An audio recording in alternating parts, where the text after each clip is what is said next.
کل سے پہلے اس ویڈیو کو تمام مسلمانوں تک ضرور شیئر کریں تاکہ حق بات لوگوں کے سامنے واضح ہو کر آ جائے۔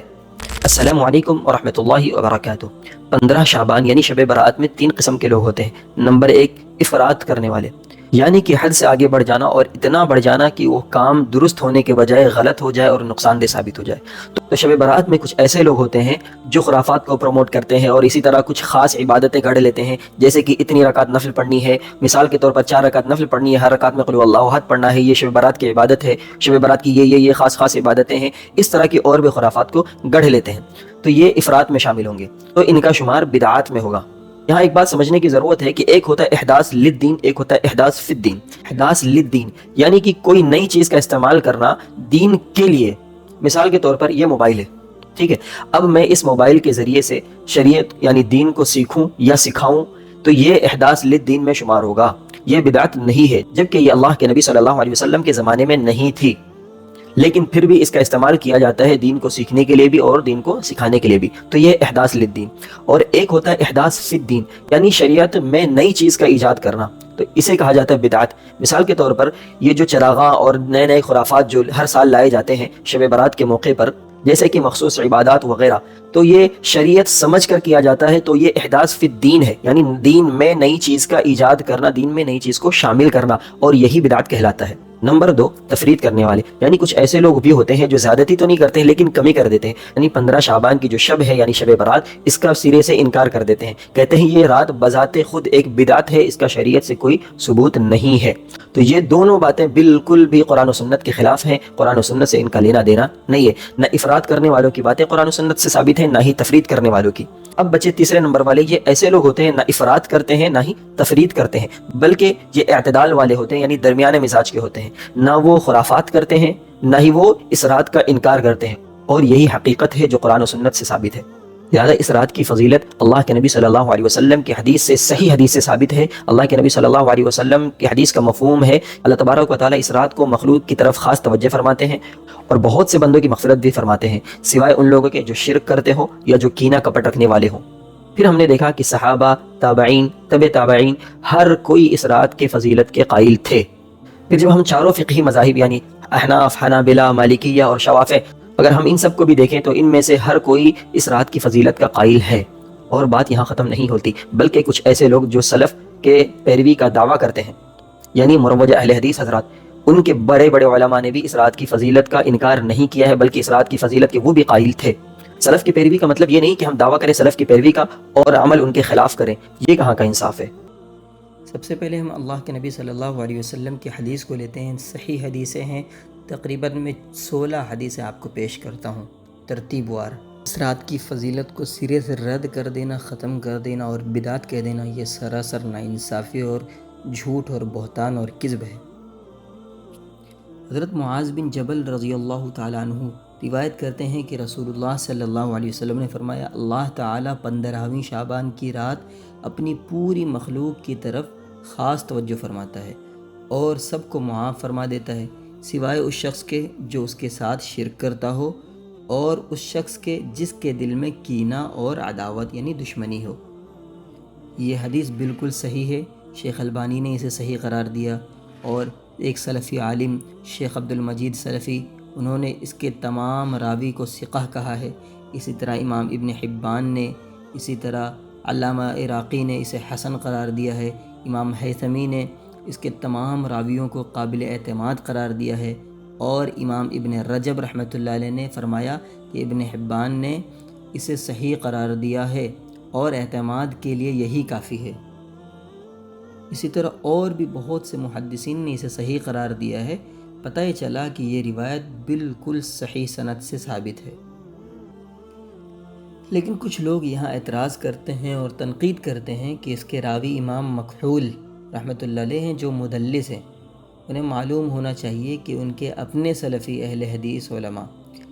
بلکہ اہل حدیث عالم سب سے پہلے زبیر علی زئی، انہوں نے یہ تسلیم کیا ہے کہ امام مکحول رحمۃ اللہ علیہ کی عن والی جو روایات ہوتی ہیں ان کو متعدد ائمہ نے صحیح قرار دیا ہے اور حسن کا درجہ دیا ہے، جن میں امام بخاری، امام مسلم، امام ابو داؤد، امام ترمذی، امام ابن حبان اور امام بیہقی، امام ابن خزیمہ، امام دارقطنی، امام حاکم اور امام خطابی سب کے سب شامل ہیں رحمہم اللہ تعالی۔ اور ایک بات یاد رکھنی چاہیے کہ اگر کوئی مدلس راوی متابعات یا شواہد کے ساتھ روایت کرے تو اس پر تدلیس کا الزام ساقط ہو جاتا ہے۔ تو الحمدللہ اس روایت کے متعدد شواہد بھی موجود ہیں، لہذا یہ تنقید بے بنیاد ہے اور مردود ہے۔ یہ تنقید ذاتی عداوت اور بغض کی وجہ سے ہے، اپنے ساخت کو بچانے کے لیے، اپنے فرقے کو بچانے کے لیے، اپنے فرقے کا دفاع کرنے کے لیے ہے، جو کہ قرآن اور حدیث کا حوالہ دے کر کہتے ہیں اور قرآن و حدیث کو اپنا اوڑھنا بچھونا بنانے کا ثبوت دیتے ہیں کہ ہم قرآن و حدیث کو اپنا اوڑھنا بچھونا بنا لیے ہیں، ہم نے بنا لیا ہے اور قرآن و حدیث پر ہی ہم عمل کرتے ہیں، اس کے علاوہ نہیں کرتے ہیں، اور یہاں صاف صاف قرآن و حدیث کا انکار کیا جا رہا ہے۔ اسی طرح حضرت ابو بکر رضی اللہ عنہ کی روایت ہے، اور اس کو بہت سے لوگوں نے حضرت ابو بکر کی روایت کو، بہت سارے محدثین نے، جس میں شیخ البانی بھی شامل ہیں، انہوں نے خود اس کو صحیح قرار دیا ہے، اور امام بزار نے اس حدیث کو نقل کرنے کے بعد فرمایا کہ یہ روایت حضرت ابو بکر کے علاوہ اور دوسرے صحابہ سے بھی منقول ہے، اگرچہ اس کی سند میں کچھ کمزوری ہے، مگر حضرت ابو بکر رضی اللہ عنہ کی وجہ سے اور ان کی عظمت اور جلالت کی وجہ سے اس حدیث کو تقویت اور مضبوطی مل جاتی ہے اور اسے قابل قبول بنا دیتی ہے۔ اسی طرح حضرت عبداللہ بن عمر رضی اللہ تعالیٰ عنہ سے مروی ہے ایک اور روایت، جس کو شیخ البانی نے صحیح کہا ہے اور بہت سارے محدثین نے اسے صحیح قرار دیا ہے، اور اسی طرح سیدنا ابو موسیٰ اشعری رضی اللہ تعالیٰ عنہ سے ایک روایت مروی ہے، اور پانچویں حدیث حضرت سیدنا ابو ثعلبہ رضی اللہ تعالیٰ عنہ سے روایت ہے کہ نبی کریم صلی اللہ علیہ وسلم نے فرمایا، جب شعبان کی 15ویں رات ہوتی ہے تو اللہ تبارک و تعالیٰ جو بلند اور برتر ہے اپنی مخلوق کی طرف خاص توجہ فرماتا ہے، پھر مومنوں کو بخش دیتا ہے، کافروں کو مہلت دیتا ہے، اور کینہ رکھنے والوں کو ان کے کینے کے ساتھ چھوڑ دیتا ہے، یہاں تک کہ وہ خود اس کو چھوڑ دیں۔ یہ روایت بھی صحیح سند کے ساتھ ثابت ہے۔ اس روایت میں ایک راوی احوص بن حکیم ہیں جو ضعیف ہیں، تاہم چونکہ اس کے دیگر مؤید شواہد موجود ہیں، اس لیے یہ روایت قابل قبول ہے۔ پھر چھٹی روایت سیدنا حضرت عائشہ رضی اللہ تعالیٰ عنہ کی ہے۔ ایک رات میں عائشہ فرماتی ہیں کہ میں نے رسول اللہ صلی اللہ علیہ وسلم کو نہ پایا، تو میں باہر نکلی اور آپ صلی اللہ علیہ وسلم کو بقیع میں پایا۔ آپ صلی اللہ علیہ وسلم نے فرمایا، کیا تمہیں یہ اندیشہ ہوا کہ اللہ اور اس کے رسول صلی اللہ علیہ وسلم تم پر ظلم کریں گے؟ میں نے عرض کیا، یا رسول اللہ، مجھے خیال ہوا کہ آپ اپنی کسی زوجہ کے پاس تشریف لے گئے ہوں گے۔ آپ صلی اللہ علیہ وسلم نے فرمایا، بے شک اللہ تعالیٰ جو غالب اور بلند ہے، شعبان کی درمیانی رات آسمان دنیا پر نزول فرماتا ہے اور قبیلے کلب کی بکریوں کے بالوں کی تعداد سے بھی زیادہ لوگوں کو بخش دیتا ہے۔ ترمذی شریف کی روایت ہے یہ، اور مسند احمد کی روایت ہے، شعب الایمان میں ہے، اسی طرح بہت سارے کتابوں میں اور موجود ہے، ابن ابی شیبہ میں ہے، ابن ماجہ میں یہ روایت موجود ہے۔ اور کچھ لوگ اس روایت کے بارے میں تنقید کرتے ہیں، کہتے ہیں کہ یحییٰ بن ابی کثیر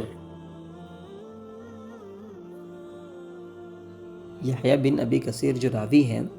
اس روایت کے، کہتے ہیں ان کا جو ہے عروہ سے سماع ثابت نہیں ہے، یعنی یحییٰ بن ابی کثیر مدلس ہیں۔ یحییٰ بن ابی کثیر کا عروہ سے سماع نہ ہونا قطعی طور پر ثابت نہیں، کیونکہ امام ابن معین رحمۃ اللہ علیہ اور دیگر ائمہ نے یحییٰ کے عروہ سے سماع کی تصدیق کی ہے۔ چنانچہ علامہ زرقانی رحمۃ اللہ علیہ نے فرمایا، حجاج نے یحییٰ سے سماع نہیں کیا، اور یہ بات تسلیم شدہ ہے۔ لیکن جہاں تک یحییٰ کے عروہ سے سماع کا تعلق ہے تو امام ابو زرعہ رحمۃ اللہ علیہ اور امام ابو حاتم رحمۃ اللہ علیہ اس کی نفی کرتے ہیں، جبکہ امام ابن معین رحمۃ اللہ علیہ اس کی تصدیق کرتے ہیں، اور تصدیق کو نفی پر ترجیح دی جاتی ہے۔ اسی طرح یہ بھی کہا جاتا ہے کہ حجاج بن ارطات کا یحییٰ بن ابی کثیر سے سماع ثابت نہیں، یعنی حجاج بن ارطات رحمۃ اللہ علیہ مدلس ہیں، تاہم احناف کے نزدیک اس نوعیت کا انقطاع روایت کے اصل کو ثابت کرنے میں مضر نہیں، خاص طور پر جب راوی ثقہ ہو اور روایت دیگر روایات سے مؤید بھی ہو۔ آخر میں اس حدیث کو امام طبرانی رحمۃ اللہ علیہ نے ایک دوسری سند سے بھی روایت کی ہے، جس میں سلیمان بن ابی کریمہ اور ہشام بن عروہ، لہذا سلیمان بن ابی کریمہ اور ہشام بن عروہ حجاج بن ارطات اور یحییٰ بن ابی کثیر رحمۃ اللہ علیہ کے لیے متابعت فراہم کرتے ہیں، اس طرح ان پر تدلیس کا الزام ختم ہو جاتا ہے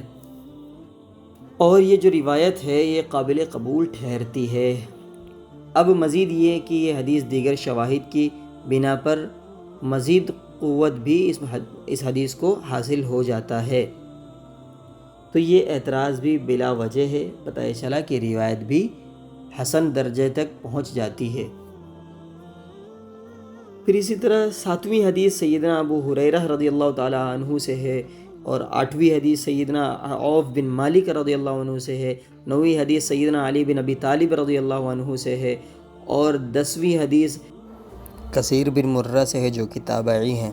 روایت کرتے ہیں نبی کریم صلی اللہ علیہ وسلم سے کہ شعبان کی 15ویں رات اللہ تعالیٰ زمین والوں کو معاف فرما دیتا ہے سوائے مشرک کے اور اس شخص کے جو دل میں بغض رکھتا ہو۔ الغرض کئی صحابہ سے، تابعین سے، تبع تابعین سے، خود سلف سے سارا ثبوت ملتا ہے اس رات کی فضیلت کے بارے میں، لہذا میں ویڈیو کے اخیر میں سارے حوالے مینشن کر دیتا ہوں، سارے ریفرنس،